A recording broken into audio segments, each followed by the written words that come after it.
Carl. Hi, Phil. Hi, Carl.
Yeah.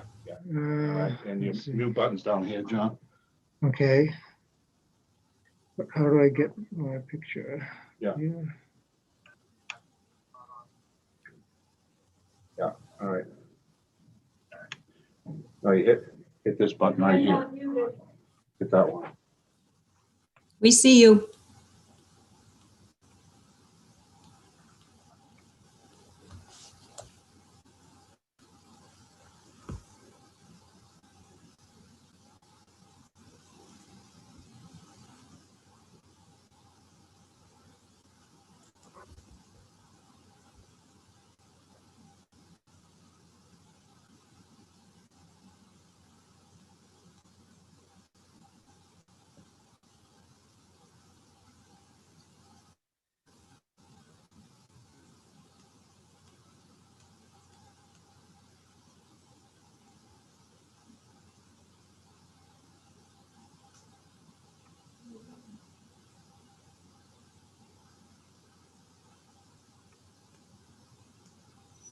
Okay, I'm unmuted.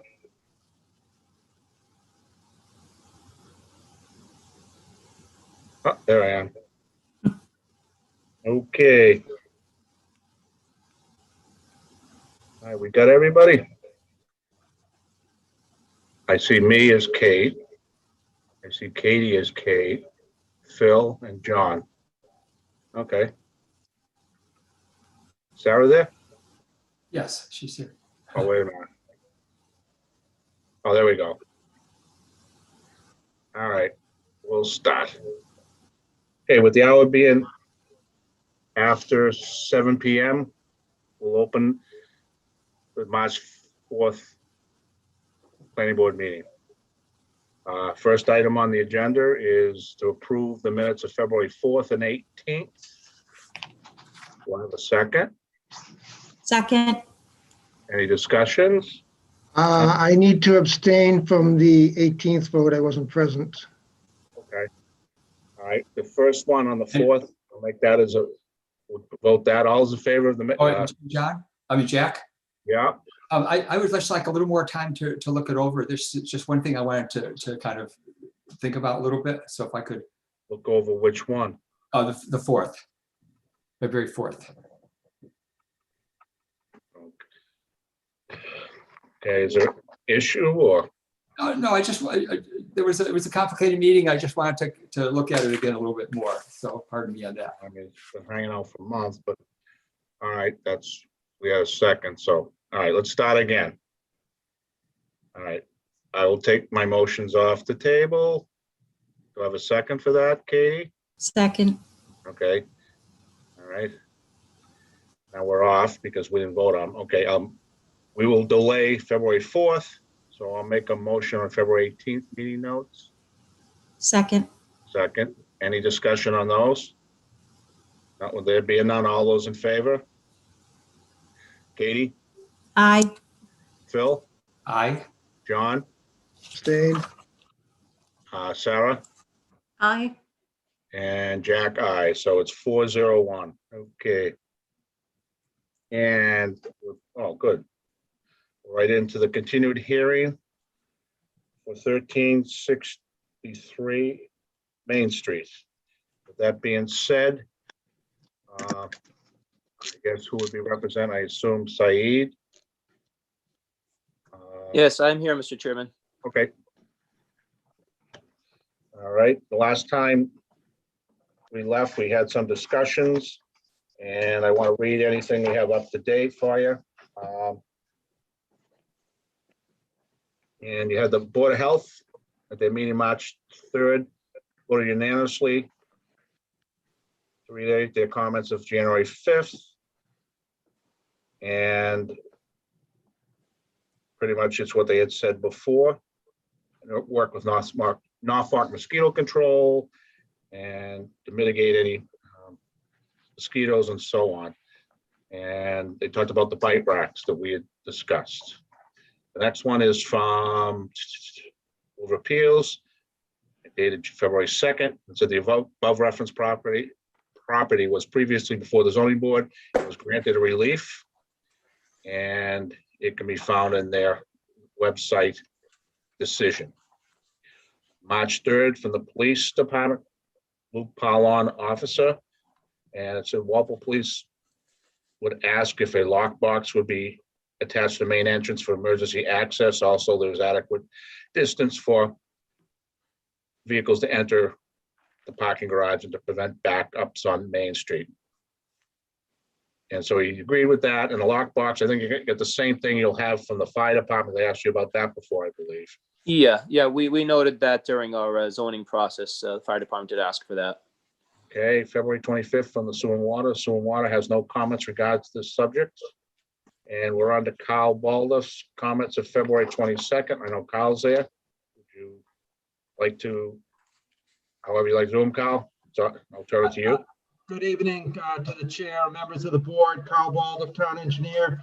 And I did deliver a memo February 22nd after the applicant's most recent plan resubmission and his memorandum, or their memorandum, I should say. And I noted that really almost everything that I had noted previously was addressed. The plans are very clean, and that I have several items small items that needed to be addressed before approval or as a condition of approval. Those items were that a set was missing a revised existing conditions plan, and that should be included in the final set. We also noted that it appeared like stop signs were required at both driveways exiting onto Route 1A, so a stop sign and a stop bar should be added. I noted that an additional sheet or at least some location on the existing sheet should be provided for the decision to be printed in the approved set. And there's a lot of opportunity on the existing sheets. So it depends on either the board's or the applicant's preference, whether they want a sheet added or whether they can put it on one of the existing sheets.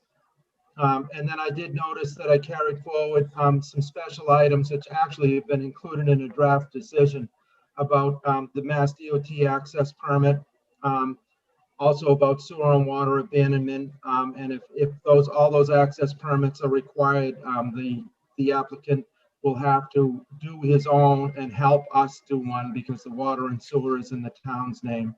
And then finally, we want an as-built copy and PDF and AutoCAD when the project is complete. But very clean revisions. The plans well taken care of. I will note that one of our comments had to do with circulation in the lower parking garage. And I was very impressed.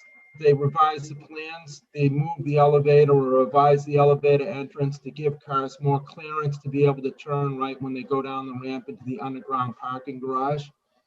Any parking garage is tight, but I think that was a real improvement. And I gotta say, I was very impressed with how they squared that away. And I think it's in good shape now as far as the items that I had in my review. Okay.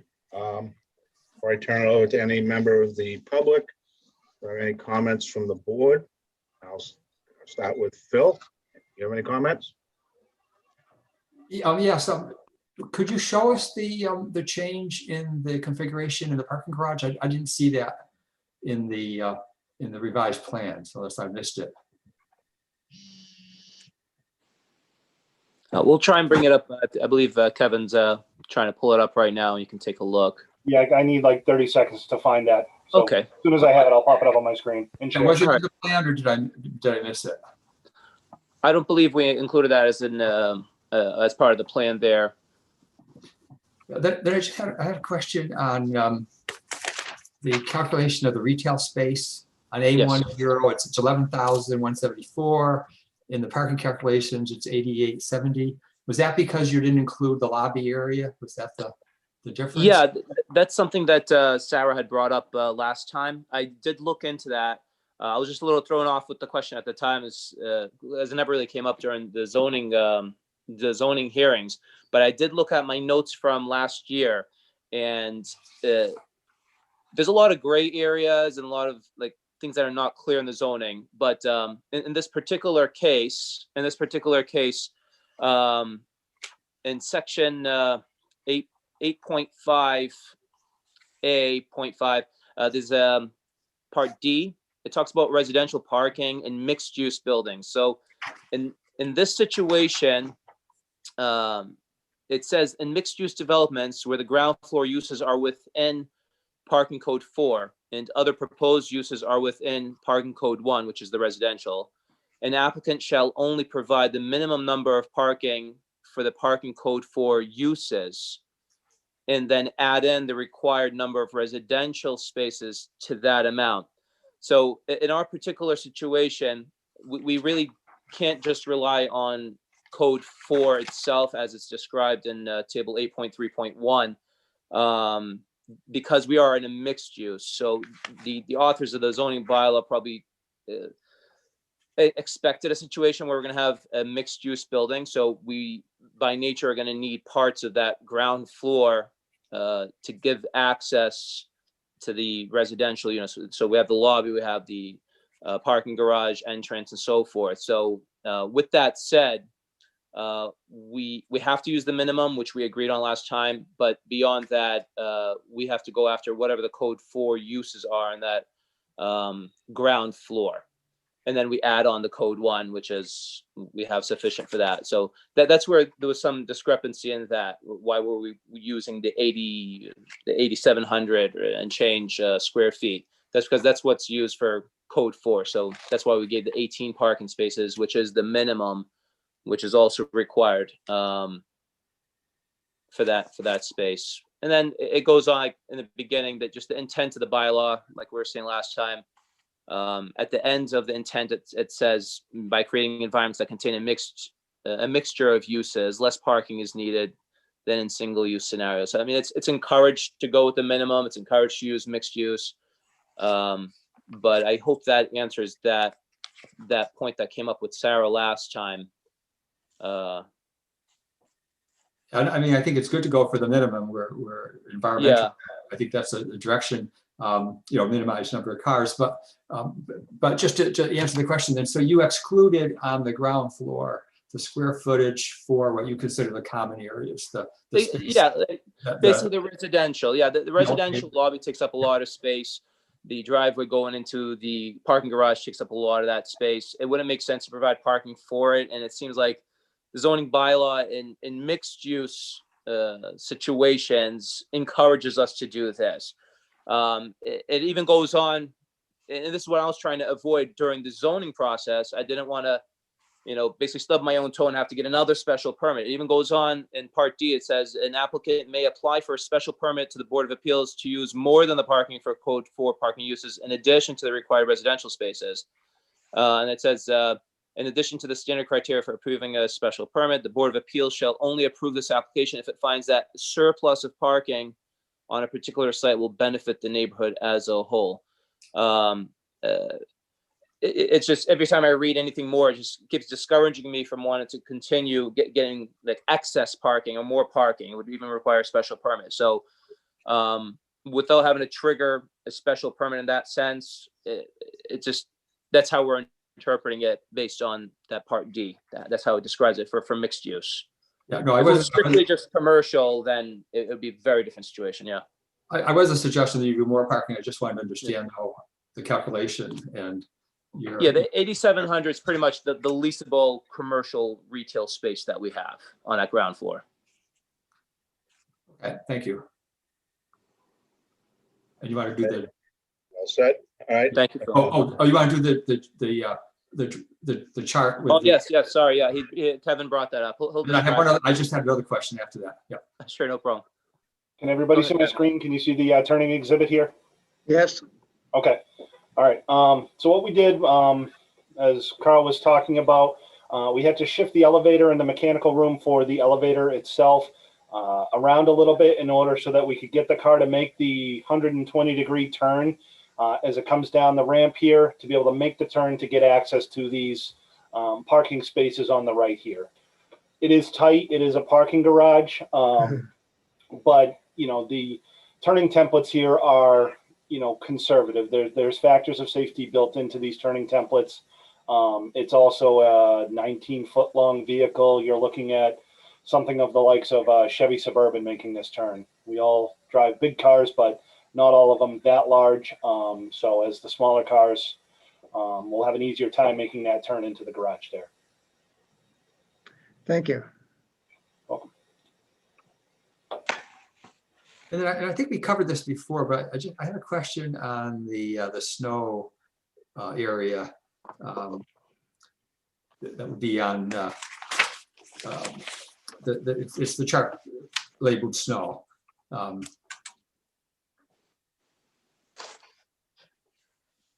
Yeah, so I was just curious, to get all the snow in that back area there and need to go through the space between the two islands there. Is that something that you would need a back loader for, or can that really be plowed over there? What's the thinking of that? No, I would think that the way the parking lot is set up, a plow truck would come into the property and push everything into, this turnaround area in here. It may require a small bobcat if there is excess snow in order to move it further back in behind the building here. But the way the parking lot is kind of set up, it really lends to a plow truck coming in and pushing all the snow just into the back turnaround and then pushing it off into the off the pavement areas here. Yeah, and then how would the snow be removed from the fire backup part there on the right? Through here. No, on the right. Yeah. On the right here. Yes. Yeah. What they would probably come in, they would do is what's called backblading. They would basically drive face in, put the plow down, drag the snow back out, and then, make a 3-point turn, come back out and push it out of there. They may opt to use, snow blowers in that area. It all depends on what the plow operators have and what they find would be the easiest, but. Okay. Yeah, typically what we'll have access to snow blowers regardless in significant storms because we have the sidewalks we have to take care of as well. So if there's anything in that back area where the fire engine turnaround is, we can always clear it with snow blowers. And plows can go over the edge, but whenever you're dealing with excessive storms, winters that are crazy, you're always going to have to call in a Bobcat at some point to manage snow and potentially remove snow if it's a horrible winter. But like winters that we've had in the past couple of years are easily manageable with what we have here. Okay. And if I were, as Carl mentioned, most of the things that were brought up have been fixed. So thank you for that. The last question I had was on the, again, this would be on the landscaping, on the, it would be the L1. It would be on the landscape chart. Which one is that there? Oh, it's towards the end. It's 11. One.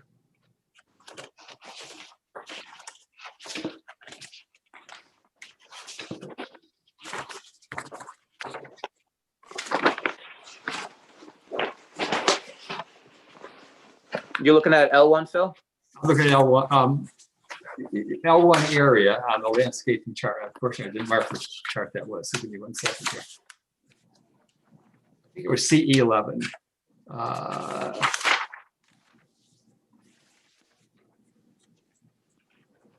Either one of those work.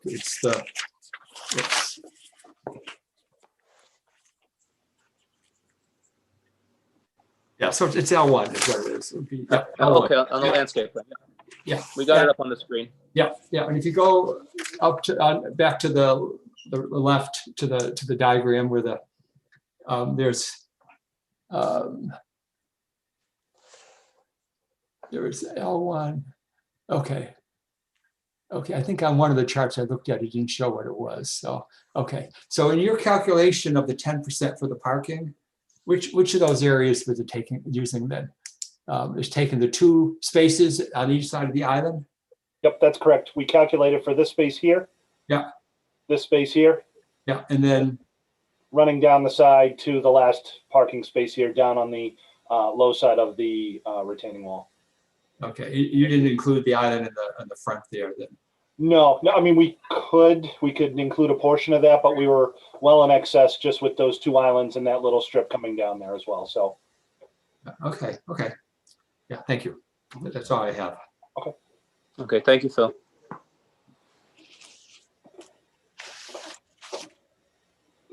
John? Okay.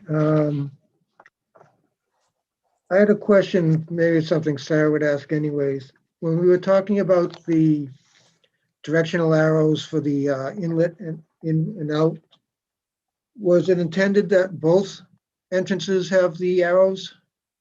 Sarah, what was your intention when you mentioned that previously? I don't remember asking that specifically, but it would make sense maybe. I think Katie brought that up, I believe, last time. I had Okay. questioned it, and I questioned, if I'm remembering correctly, I thought it would be a good idea to have arrows where you put them. And then my question, I did have questions about the garage, but you answered all of those. So I don't believe we discussed arrows at the garage. Okay. The chairman brought up, I believe, the sign for the garage. He requested Right. that we put a sign going into the garage. So that would be for the residents. We did put that on the plan there. So it might make more sense just to keep the arrows on the commercial parking, just so that people don't get confused and thinking that it's okay to drive in there. That's I don't reasonable want to to encourage understand, them. yes. Yeah. And that was what my question was about, was people missing the entrance and going to the garage and it backing up. But Yeah. if the arrows are there, I think it will flag them that that's where they pull in. So I'm satisfied with that. While we're on that page, is it intended for the ramp to be a 2-way in and out at the same time, or is that designed so only one car can go in while the other car has to wait and then go out? No, it's designed as a 24-foot wide. That's two-way traffic. Okay, thank you. I had a question on, what is it, the billboard that I believe was going to be removed. Is that right, in the future? That's correct. What's the time frame on the removal of the billboard? I think it was listed, but I don't remember what it. Yeah, we had it as a condition on our special permit. And I'm basically waiting for the lease to expire on that, but I'll just, let me Yeah, get the I believe it exact was date. something of that nature. Yeah, we had a provision, number 10 on the special permit, existing billboard on property to be removed no later than December 31st, 2029. Okay, so it could be up for several years yet then. Well, the thing is, there's a lease on it and there's Yeah, I confidentiality clauses, but that's basically it. Yeah, we'll make sure it's out of there once that lease is up. So just to give us enough time, it might be down a little before that, but I wanted to make sure that we could honor that, and that's why we put that date. Does that create a issue for the sight distance as you're entering or exiting the lot? No, it shouldn't. It's pretty high up there. There's just two. Oh, it's up high. pillars. Okay, thank you. Oh yeah, it's pretty high. Yeah, it's a good 20 feet high. Several of my other questions Carl handled, but on the lighting plan, A10, A1.0, Yeah, we'll try and bring that up.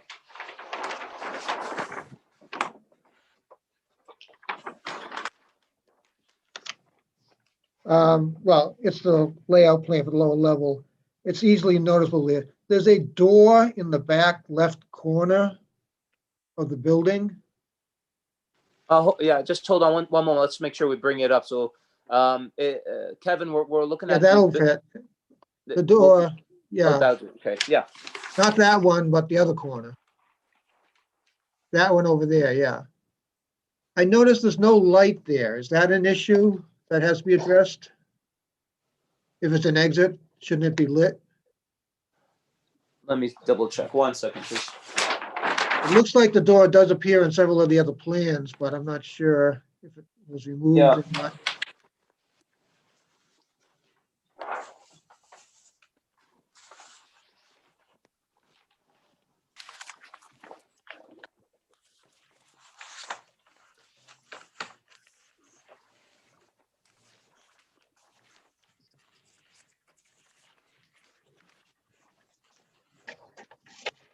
I believe at that rear exit, to the right, there is a light on the top, if I'm not mistaken. On that one, yes. On top of the The one door, on the yeah. left. On the far left, I don't know if there's an exit there. There's a, on there's a this- door on this- shown. Is it?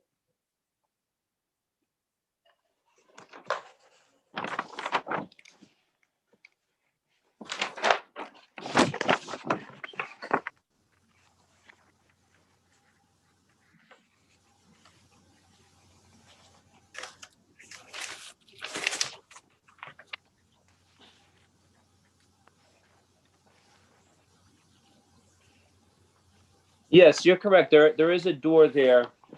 I believe the light on the far right can light that area, but we can add a light if it's needed. That shouldn't be an issue. I Typically don't know about if that's a every safety door. issue, if that's a emergency exit type door, you'd think there should be some light there in case it had to be used. But Yeah, not- no, that's only access from the retail floor, right? that's only Yeah. for the retail, and typically they'll be able to exit from both doors if they have to. But during construction, we'll make sure there's a light there that just we'll make sure it's not on the plans. You're correct. I don't see it there on the lighting plan, but it's something we'll definitely incorporate into there. It's not an issue to add that in if we have to. Okay. I believe that's the only issues. Good eye on that, John. Yeah. All set. All right, thank you, John. Put on papers. All right, Katie? So all of my concerns were addressed from last meeting. So, and I was happy with the revisions. I just have a question about the snow storage. when we had discussed it, the way I remembered it was most of the snow was going out back, and you reflected that on the snow storage page. I was concerned with the snow storage out front, especially in front of the building, just because if we have a winter where we have a substantial snow, it could obstruct view because the building's not set back that far.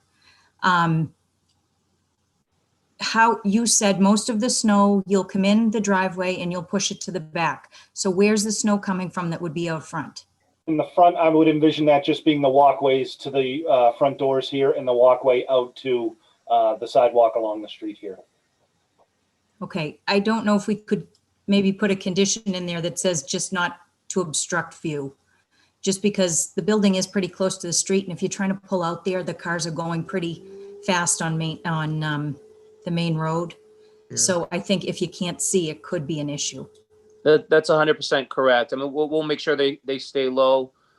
Typically when we're plowing, we'll have the snow blowers go at it and throw the snow towards the driveway, and then the plows will carry that snow to the back. But we would love to have that on there as a condition. No problem at all. It makes 100% sense. And I have nothing else. I think it looks good. Thank All you. right. Thank you, Kate. Sarah? Okay, thank you. So I like the changes that you put forward. A request on the cover sheet. Can you note that it's a site plan review and that it's a mixed use building? Sure, we can add that in. Okay. And regarding the signage, so I see you added the location type and details for some signs. I still didn't see a sign for the building name or anything. So you're not having that? You're not interested in having a sign? What we've decided, we talked it over, talked it over with the engineer and architect. What we're feeling right now is, without having to come twice back to the planning board, we have to wait and see what we're going to have for businesses, potential tenants, and based on their specific needs, because every business is going to have a different need for a sign. They would have to obviously abide by the zoning bylaw and the and everything that's in there for what we can put up for signs. But we would come back to the planning board if it's once we know what type of tenants we're going to have. If it's retail or national store or just offices, it's going to be very different signage. So we don't want to waste the board's time or put too much effort into it and then it not even happen. But we would come back to the planning board for, once we have the right tenants in there and everybody's ready to go, we'll definitely come back to the planning board and show you guys what we have. Okay, that sounds good. Maybe we can just add a condition, that no building sign has been approved or some kind of language indicating that. Yeah, that would make sense. That would make sense. We're good with that. Okay. And I'm glad you went through the garage parking. I'm glad John had mentioned that. I had it in my notes, but I missed it when I went through. So that's a tight move, but I'm glad that you did revise that and show that, we can make that turn. A question on the ramp going out into the garage. Do you have the grade on that ramp? Yeah. And or just ask the town engineer if he's comfortable with whatever grade is shown. I am, through the chairman, I am comfortable, and there was a considerable amount of discussion and revision involved with the grading of that ramp during the special permit review. And we got it I think about as good as we can do with that. Ideally, I'd like to have that thing at 2%, but for this type of thing, we can't do it. It was steeper when Said first submitted. They reworked it. Not only did they do that, they reworked the site grading to make that entrance better. I am happy with it. Yes. Okay. It's as good as we can do. Okay. Okay, great. Thank you. Okay, and then I was able to take a look at the ZBA approval, and I noticed that they had requested no parking to be painted on the pavement, and I didn't see that on the plans.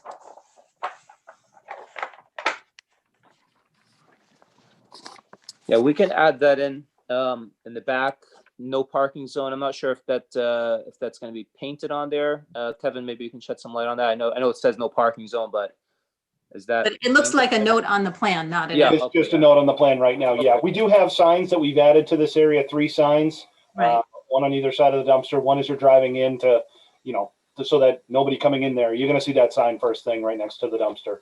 But we can add some paint markings on the ground as well. Okay, yeah, I think that the signs are definitely an improvement, but they had requested both, I believe, so. Yeah, that the whole discussion back during the zoning process, just to make it abundantly clear. So that's why we ended up putting the no parking on the ground and on the signs. But we'll definitely add that in, Sarah. Okay, great. And then another thing from the ZBA, part of the approval is that you will install concrete stops or pylons Yep. at those parking spaces that are next to the retail. Yeah. So it looks like it's just the curb. Are you planning to add pylons or? We're most likely going to end up putting in the tire stops there. For our purposes on a site plan, we didn't put the pylons there, but the tire stops will do the same thing that the pylons will do. So we're probably just going to put the tire stops on for that one. Okay, and you have the space and you feel that's an appropriate safety measure? Kevin, you want to answer that? I believe it is.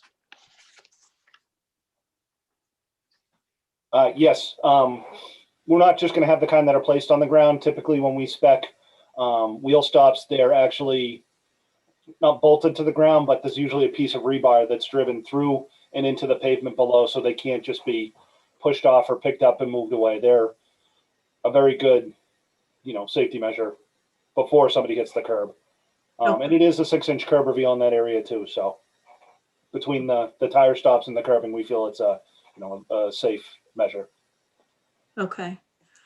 Is that something that you were planning to add to the plans, like before our signature? I can certainly add the wheel stops in a detail and actually graphically show them on the plan and add a detail to that. That's not a problem. Okay, great. Okay. Okay, and then I was just curious on the parking. So you had noted that you have 3 handicap spaces that are required for the project. Do you have that breakdown, commercial versus residential? I don't believe in the zoning bylaw. It denotes where they have to be, what's going to go for the commercial, what's going to go for the residential. So we didn't have any guidance, I don't believe, on that. I don't know if Kevin has anything to add to that. So for the retail spaces, there's only 18 required parking spaces. Yeah. So it would only require 1 accessible parking space. So that was our thought, to have the 1 accessible parking space on the surface be for the 18 spaces that are very much likely going to be used for the commercial space. And then the 2 in the garage are for residential use. Okay. I didn't want, maybe 2 of them needed for the commercial, and then at the last meeting you said maybe some commercial could go to the garage. So I just wanted to make sure that people knew, if it was required, that there are additional handicap spaces in the garage, but. Yeah, with only 18, it's only required that 1 accessible space. So that was our thought, to have an accessible space at the surface here. Okay, so that's fine. Okay, and just to follow up on my question about the number of spaces. So I see that lobby, it's the lobby on the first floor is basically the lobby for the residential. So it does make sense that you would take out that area, and that, the 18 spaces that you've calculated are appropriate. And just to echo what Katie had said, I did have a question about the snow storage in the front, also concerned with visibility. So I'm glad that you addressed that. And I wonder if we can just, add a condition shall be less than, I don't know what, 3 feet or something, that the snow mounds will be kept, below some distance to ensure, 3 feet makes sense, because I mean, the logic behind that is if you get a 20, 30-inch storm, it's gonna be difficult to remove that snow just from the snowfall itself, not from us putting it there and not destroying the landscape. So, yeah, 3 feet sounds reasonable. okay. And that's pretty much the window height on a car, so we'll be all right with that. Okay. Okay, and then, so as if we look at the snow storage, so you're planning to push most of it in the back, but it looks like you have some trees back there as well? Now, let me see on the landscape plan. I believe along the perimeter of the property, there were some trees Yeah. proposed, yes. Yep. Yeah, so that you don't see any issue there? No, I mean, they're gonna push the snow and they're not gonna be able to push it as far into the trees, so. And again, if it becomes unwieldy and there's too much here, we're gonna have to remove snow from the site anyway, so. The trees give a good visible limit for the actual snow plowing Okay, and storage area as well. okay. Okay, yeah, and that's all I had. Thank you. All right, great point, Sarah. Thank you. I got a couple of comments. One about the handicap, typically what you're gonna find is when it goes for building permit, the building inspector will actually end up citing them. We've had that in a couple places, over the one at the Parkman's there. He looks at it differently, and he's gonna be the final call on that. So that what's shown here may be the same, may not be. One of the items I jotted down on the special conditions is limited the height of 3 feet is, someone out there with a stick. Yeah, what I got would be, I think proper is that would block vision of a car. Who knows what type of car they got? But if someone can't see, 3 feet may not be, you don't want to get into a contest, so to speak, with somebody measuring. So you just say, if it impedes the car, impedes the sight lines. You could be someone who likes to have it at 2 feet. So I think if we did it like that, that way we're not out with a measuring stick. The other stuff, everything else that we've been discussed, I don't see an issue. I jotted down a bunch of conditions like that, and about the signs that right now I'll go through them as I jotted down is there's no signs requested, approved, nor shown. We can just leave that in there, and that the no parking to be painted on the pavement next to the dumpster. Wheel stops to be shown on the plan. I think I covered most what everybody was looking for, and I didn't really have any other issues as you guys went through them. Not the question I have now, since that's the last of the board comments. So is there anybody in the audience that wishes to speak? Better one, is anybody there? Mr. Chairman, Yeah, can we also add Carl's suggestion to add the stop sign and stop bar to the both of the entrance exits as a condition?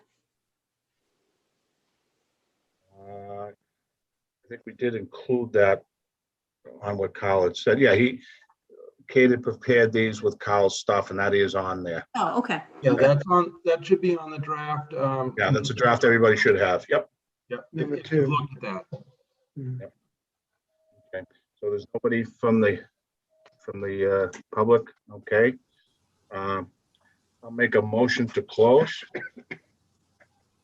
Second, Second.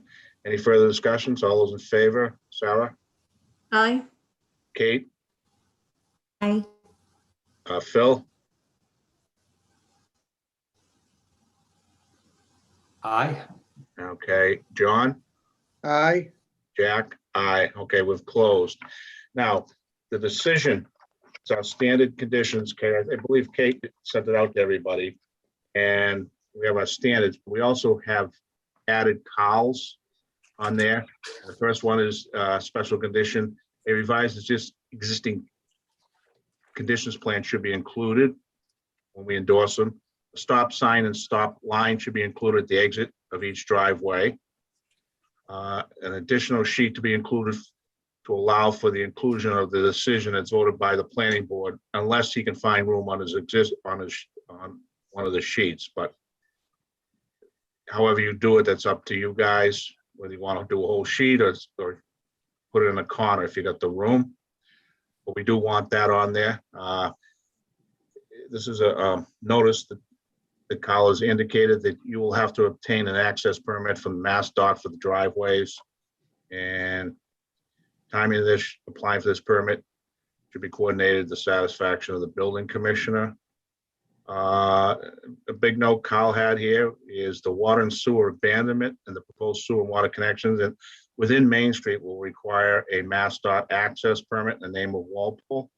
The applicant shall be responsible for providing all plans required for this permit, showing baseline stations, locations of connections, abandonment, pavement restoration, as well as traffic management plans, bonds and insurance, and any fees. The responsibility for providing everything in the permit will be the applicant's responsibility. However, the town will agree and assist in an administrative capacity. Number 6, Carl had is an as-built hard copy PDF AutoCAD submitted, reviewed to the DPW prior to the functional occupancy, which you're not going to go down and give it on Washington Street. You're going to give it to Carl as he works for the DPW. And I had here the snowbanks at the driveway entrances, exits must not impede the sight lines for automobiles. And I'm not 3 feet. I just rather say not impede. Does anybody have issues with that one? No, Okay. And at the present, as I said before, there are no signs requested, approved, nor shown. So that way they can't put them up and they know they have to go get one, but at least we're stating the fact here. And that the no parking, as was said, to be painted on the pavement next to dumpster and wheel stops to be added to the plan. And that was all our special conditions. the light at the back, I missed that one. What's that one, John? light at the back corner entrance or exit. Okay. Okay, a light at the back corner entrance to be provided. Okay. And was there anything else? No? Okay, I'll make a motion to approve this site plan. Case number 21-01. Do I have a second? Second, Second, Second from Phil. Okay, all those in favor? I'll start with Phil. Phil, aye. John, aye, Sarah, Aye. Kate, Aye. Jack? Aye, all right. 5-0-0. And when you get your plans together and everything on it, you can bring them back. All right. Thank you, Mr. Chairman. Thank you, Okay. all board members. Thank you. Thank you. Have a good night. Thank you. Good night. Thank you. good job. All right. Next appointment, Renmar subdivision. And we have from Legacy Engineering dated the 26th of February. Okay, and on behalf of the applicant, please accept this as a request for continuance of Al Sarabi hearing on March 4th without discussion at your first meeting in April. We're investigating comments received from town engineer and addressing other comments from the fire department, conservation agent. In addition, please accept this request for extension of time up through April 30th, 2021. So that being said, I'll make a motion to allow the applicant to extend up through April 30th, 2021. Do I have a second? Second, Which one are we doing now? Sarah. Al Sarabi? El Sarabi, okay. Oh, I jumped. I'm sorry. But we're past him anyway, so, okay. I picked up the wrong paper. Okay, we have a second. Okay, all those in favor? Shara, Aye. John, Aye, Phil, Aye. Jack, aye, Katie. You missed me. Oh, I didn't. Aye. Oh, God. All right. All right, we'll do this one then. so continue to what date? Kate Delaney, April 4th. April 1st at 7:15. Okay, all right, this will be continued to April 4th at 7:15. And April 1st. April 1st. April 1st. Oh, April. Oh, I'm looking at the March calendar. That's why April. Why do you say? First meeting in April, I'm sorry. Okay, this will be continued to April 1st at 7:15. 7:15, and there'll be no further notice or notifications to anybody. Yep. All right, so we got that. Now, we have a request from Dronin, Taccio, and Morgan. And it says, are you aware we represent the Bristol Brothers? And with respect to the pending application subdivision in Renmar Ave, we request further continuance of the public hearing on the application until your scheduled meeting on May 6th. And if I understand it from a note here, Kate, we don't need extension. No, we're just gonna bring them in at 7:15 on May 6th, What are they good to for extensions though? May 30th. On May 30th? Okay. So we'll continue this one until May 30th on No, May 6th, May 6th, I'm May 6th. sorry, May 6th at 7:15. 7:15. Okay. All right, so that takes care of that. Those three items. All right. Now we have the issue that I brought up is, and it needs to be addressed. And what I'd like to say is it appears that our board and the town may have a potentially grave issue. It was brought to my attention that we have a member that failed to swear in before participating in some of the meetings. And I did verify this with the clerk's office. I have not had time to research potential issues and liabilities of the meetings in question, but this is an issue for Copeland and Page. So that's what we have right now. Have any questions, comments?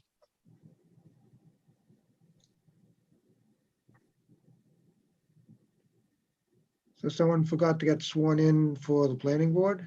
Yes.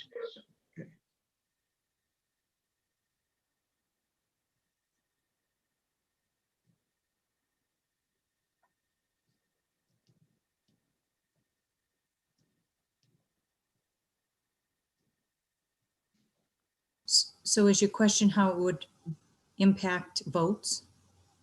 Well, it's not my question. This is, you have to be sworn in to participate. So it would impact any business transaction that we did as a board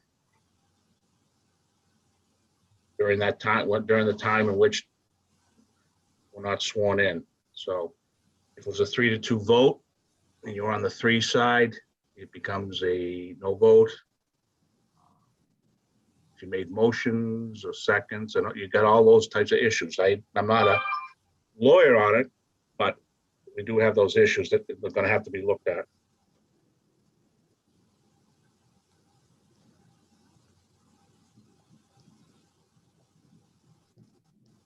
So anyone else have any questions or comments?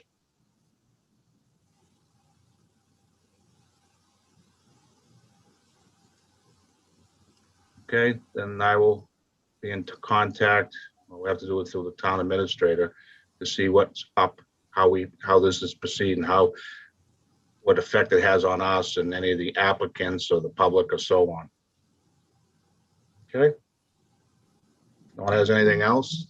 The chairman, can I ask a question? Yes, So the next meeting, we have a public hearing, is that correct? For correct. zoning articles? Do you know when we're gonna get that information to review? Yeah, Kate should be sending out just like she does all the other times, right? Okay. I Okay, mean, I'm here at the town hall tonight because I forgot all my stuff to print out and do it from home. And right down there, I saw the two maps hanging on the wall. So that's what we got now. okay. Okay. All right. Well, like I said, we'll see what happens with, if there's any issues. Hopefully there's not, but we'll have to go at it and see. Okay. Any other questions, comments? If not, make a motion to adjourn. Do I have a second? Second, Any further discussions? All those in favor? Katie, aye. Phil, Aye. John, Aye. Sarah, Aye. Jack? Aye. All right. So that's everybody. Okay, we'll see you on the 18th. Good night. Thank you. Right.